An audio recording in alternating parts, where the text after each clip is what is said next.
datangnya dari Mardolis bin Rusli dari Aceh.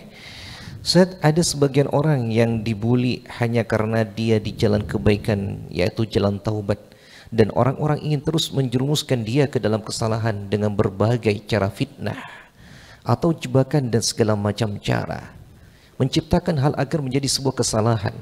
Apa benar ini kafarat dosa bagi seorang yang mau bertaubat tersebut? Dan bagaimana itu Ustaz? Mohon doanya Habib agar saya dimudahkan dalam segala hal dan dimudahkan oleh Allah Subhanahu wa taala untuk diberikan jodoh, katanya Habib. Anda menjadi apapun pasti ada yang menyalahkan Anda dan ada yang tidak senang dengan Anda. Anda baik, pasti ada orang-orang yang menyalahkan Anda dan mengkritik Anda. Anda jelek juga seperti itu. Ada yang menyalahkan Anda, ada yang mengkritik Anda.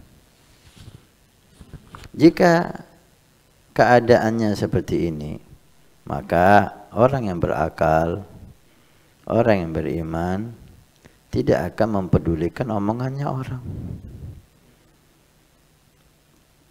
Seperti hanya tidak terlalu memikirkan pujian orang. Pujian orang tidak membuat kita dekat dengan Allah. Cacian orang tidak membuat kita jauh dari Allah. Bahkan orang mukmin mengambil manfaat dari pujian dan cacian. Pujian orang mukmin kepada dirinya membuat dia semakin malu kepada Allah. Kejelekan kita tahu. Dosa kita tahu. Orang memuji kita karena husnudzan kepada kita, maka kita malu kepada Allah. Seperti Sayyidina Abu Bakar Siddiq, ketika dipuji oleh orang, beliau langsung memegang hatinya dan kembali kepada dirinya.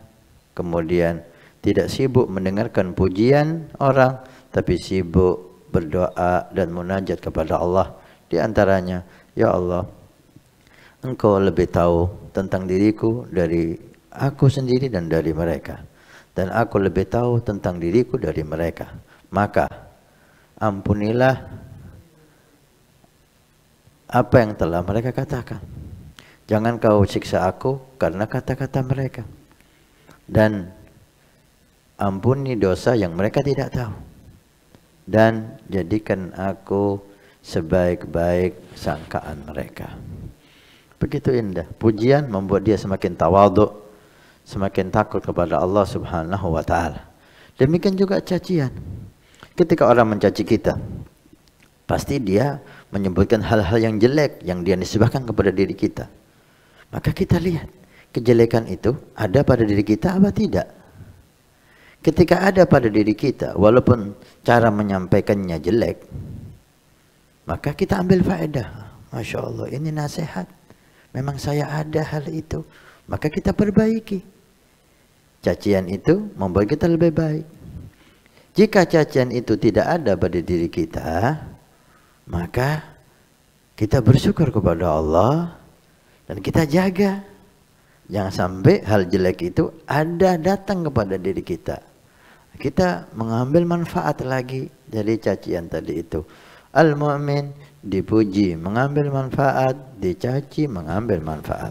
Dia tidak sibuk dengan yang memuji, tidak sibuk dengan yang mencaci. Ayo. Sebaliknya orang munafik, pujian membuat dia lupa diri, cacian membuat dia emosi dan marah. Maka jadilah orang mukmin, jangan cari ridhonya manusia. Carilah ridhonya Allah. Karena ridhonya manusia tidak akan kita dapatkan. Kalau Nabi Muhammad sallallahu alaihi wasallam masih banyak yang mencaci, masih banyak yang menghujat. Nabi Muhammad sallallahu alaihi wasallam, munafikin dia sekitar Nabi sallallahu alaihi wasallam. Bagaimana dengan saya dan Anda? Jangan sibuk dengan cacian orang. Sibuklah memperbaiki diri Anda dan beramal saleh. Orang memuji silahkan, orang yang mencaci silahkan. Anda hidup nikmat. Nah, Ustaz. Satu tadi Ustaz minta doa agar supaya cepat dipertemukan jodohnya katanya Ustaz. Amin ya rabbal alamin. Mudah-mudahan jodoh yang baik, yang soleh kalau anda perempuan, atau solehah kalau anda laki-laki. Nabi bersabda, "Man bana masjidan banallahu baitan fil jannah." Siapa yang ikut membangun masjid, maka Allah akan membangunkan rumah di surga. Pondok Pesantren Nurul Iman akan membangun masjid 2 lantai plus aula. Maka kami mengajak untuk kita dan anda mendapatkan rumah di surga.